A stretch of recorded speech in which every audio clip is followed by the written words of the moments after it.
हे सेवालाल मित्रांनो, तर लई दिवसापासून आपण व्हिडिओ टाकत नव्हतो. त्याचं कारण आहे की आपल्या मोबाईलचा डिस्प्ले आज आपल्याला जायचं होतं मोताळा. आता पिंपळगावात आणि गौरवदाच्या दुकानामध्ये गेलो. बाहेर आल्यावर रामदादा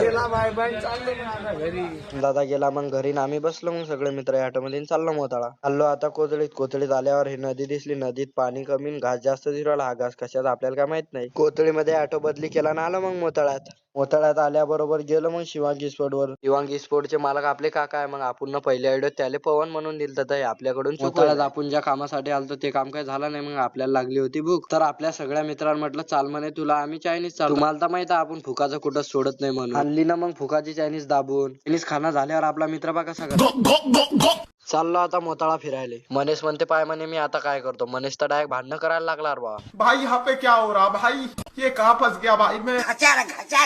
मस्ती झाल्यावर बसलो मग ऑटो मध्ये चाललो आता घरी आलो बॅग ठेवली. मग तशातच परवीनचा फोन आला. येत नाही का जिम मारायला. घेतली मग किट आणि चाललो आता जिम मारायला. शाळेत येऊन पाहिलं तर आपल्या जिमच्या रूम वर पोरं होते. वर जाऊन पाहतो तर आपले जिमचेच पोट्टे होते रे. जिमच्या रूम मध्ये पाणी गळत होता म्हणून पाणी काढत. तर बाय मित्रांनो, आजचा ब्लॉग इथं संपला. तर भेटू पुढच्या ब्लॉग. ज्यानं आपल्याला फॉलो करेल नसेल त्यानं फॉलो करून घ्या. तर वाजव झाकण झुल्या.